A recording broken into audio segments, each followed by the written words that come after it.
would like to thank Dr. V sharing with us about an issue that is one we will all face the rest of our lives. Stop and think.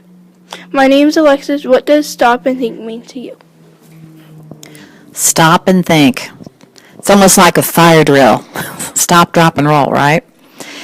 It can almost include that with that particular saying, is that your brain is on fire, your mouth is on fire, you want to speak. And stop and think is something extremely important to me because I was a blurter, and it's when a person doesn't have control in their mind to control and say in their mind, wait, what do I really want to say here? What needs to be said here? And that, it's difficult. That's something that you're going to spend the rest of your life trying to figure it out because of emotions. Hi, I'm Lindsay Carr. How does stop and think help you in your life? Boy, that's a good question. It has helped me in so many ways. There's so many stories. But I was brought up in a family that yelled, so that I had to learn. I was the blurter. My brother actually was the one who went into himself and was very quiet, but as my mom always said, we always knew what you were thinking because I would blurt it out there. But they were of a generation that didn't really talk about things, and they weren't very happy together, so they yelled and screamed, and I didn't learn how to stop and think. I had to actually have teachers teach me how to stop and think. And it's meant so much because I've lived almost 5 decades now, which is amazing to me that I even survived that long. Because sometimes I didn't stop and think. Sometimes I just all over the place. So I've had kind people in my past who've been patient with me.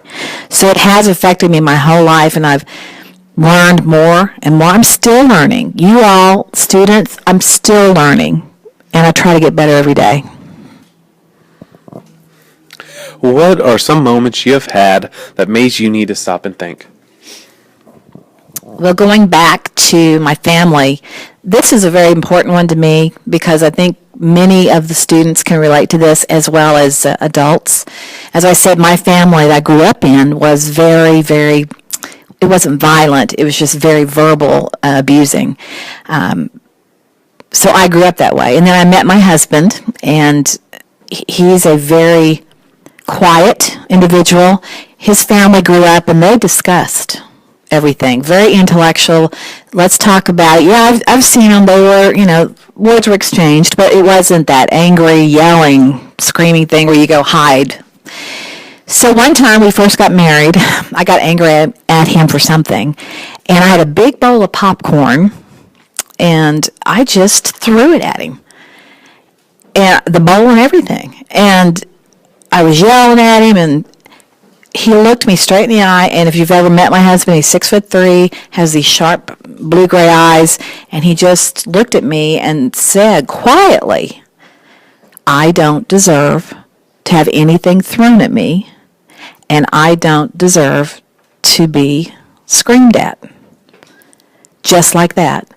And it just stabbed me through the heart because I'd never had anybody tell me the way I looked. I was ugly at that moment to him. And ever since then, my husband has been the one slowly teaching me how to do that at home. And then you all here at school continue to teach me, and my peers, and any other people's situations I'm in. It's an ongoing process. What difference did it make? The difference is something I think we all want. We don't want to be embarrassed out in public or anywhere. And I realized, thinking back, that I had embarrassed myself many, many times. I don't regret that. That's part of the learning. You should never regret things that you don't know. I didn't know, and I'm sad that I hurt people's feelings, and I reacted in a way that was improper. So how it's helped me and guided me is that people respect me more. I respect myself more because I stop and I think about it. what do I really want to say? I see it every day in the hallways here that people are fighting and yelling and whatever because they're not stopping and thinking about it. I got to tell you this story. This is a really good story. In theater, my hands are busy. It's like Mrs. Gilbreth. She's always in stuff, painting stuff, and our hands go through a lot because same thing with theater. We're always doing something. And so my nails have to stay short. Okay, no big deal, right? So I'm teaching in the middle of a class, and it's during a play, so my hands are pretty rough. And I had a student raise their hand and say, Dr. V, why do you chew your nails? And it just stunned me. I did not know what to say. I wanted to, and part of me wanted to yell at him, like, why are you making fun of me? And blah, blah. And so I went to a friend of mine later that day, and I said, can you help me with this? Because I just really don't know what to say. And then that person gave me great wisdom. And this is a lesson to help you, too, is if you don't know what to say, go find someone to help you, teach you. You never stop learning. Anyway, this person told me, if that happens again on anything, just say, why do you think you deserve to interrupt this class? And in my classes, I think some of you may remember this, but if someone says something you don't like, ask them a question. Always put it back on them. Well, why should I care what you think? You're not my friend. Do you really want to ask me that question? Really, and that really helps you stop and actually use your sense of humor. Back to you. And how did it affect your life? Well, of course, my marriage is very happy. We'll be coming up on 27 years. And I can always say we really haven't had fights. We've had discussions that were, okay, a little elevated. I've kind of helped Ed loosen up a little bit. He will raise his voice just a little bit. But I've brought mine way down. And also my relationships with my mom and my brother have really, really gotten closer. My friends, people I work with here, I'm very open about who I am. I don't lie. I've actually, I didn't think about this. This is something that I didn't think about till y'all asked me this question. I actually spend time at home and I think about what happened during the day, and it's a constant getting better, constantly getting better. What could I have said to be better as a person, not necessarily as a teacher? To me, it's about being a good person, a kind person. And I think that's the biggest lesson I've learned from stop and thinking is to be kind and gentle. We would like to thank Dr. V for being here with us.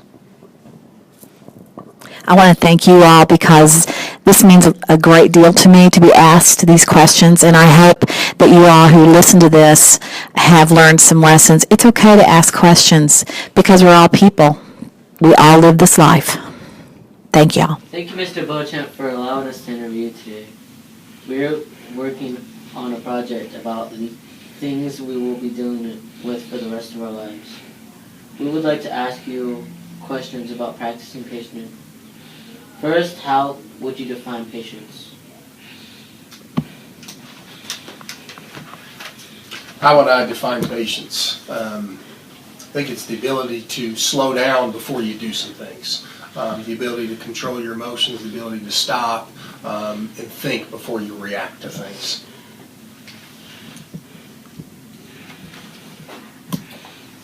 How does patience help you in life? And how do you practice it in your everyday life? Sure, no, that's one thing, honestly, that I struggle with on a daily basis, is being patient.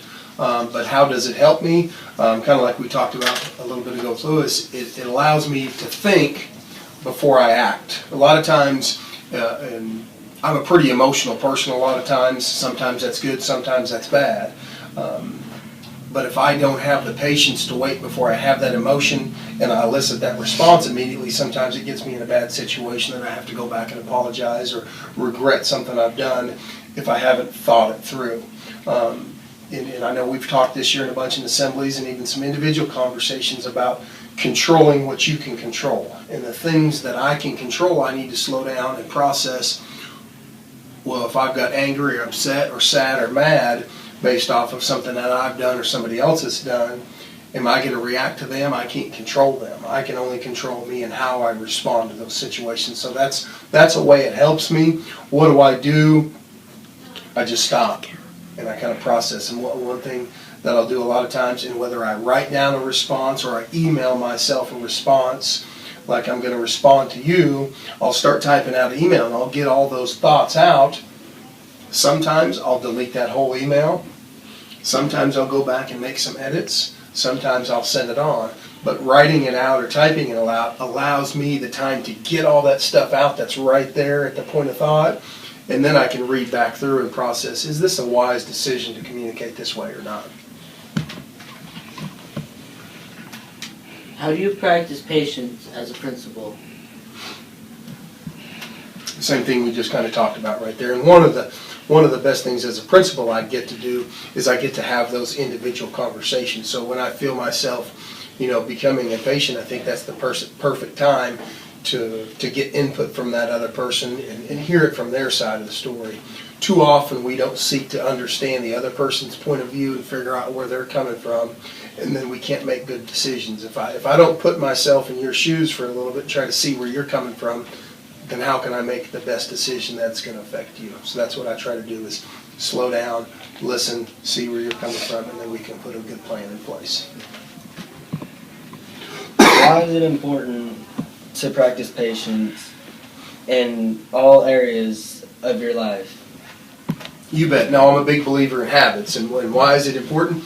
Because when I'm not impatient, too many times it's got me in trouble. It's got me in a situation that I've had to go back and apologize for or regret something that I've done.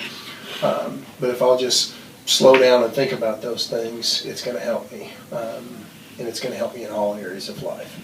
Whether it's right now, whether it's a teacher situation or a student situation or a parent situation, or even at home when it's a spouse situation or a child situation, that skill of patience, and it is a skill, it's something we can develop if we work on it over time, and that's why I think it's very important that you guys are talking about those things right now, because it's something that you can develop, because it's a skill. It's something you can work on and that you can improve. It's not something you were gifted with. Some people have that ability a lot easier than others, but it's also something that we can work on and improve.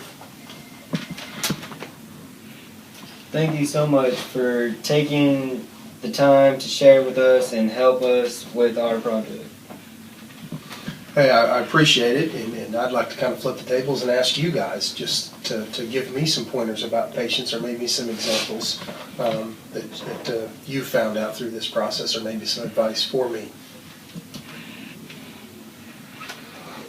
When I'm waiting for something, or like sometimes it's mostly when I want to go home, because half of the day of school stresses me out, like most kids. I think of what I'm going to do when I go home. Like, am I going to sleep? Am I going to play a game? Am I going to do my homework? But that keeps me going through the whole day, just thinking of what I'm going to do when I get home for the weekend. Great. Devin, what about you? Well,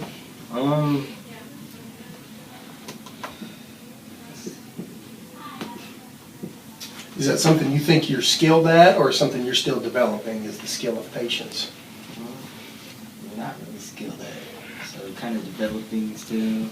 Do you have some strategies that you're working on right now with that? Or is maybe this interview process helping you kind of build that skill? Kind of helping me build the skill. What's one thing I know, because I have little kids as well, when you guys want something, you feel like you need something, whether it's time, or whether it's a gift, or whether it's to go somewhere, or a request of your parents, and kids typically seem to be so impatient during that time. How do you guys overcome that? Well, I overcome it because, like, I'll sit there and I'll try not to listen to them, so I can keep patient and stuff. But that's what I do. Well, usually when that happens, like, I'll usually do something else. Try to keep my mind off of it. Like, read a book, draw, anything to keep my mind off. what's happening. That's, Guys, I appreciate your leadership in this and this project, and I can't wait to see the end result. Thank you much.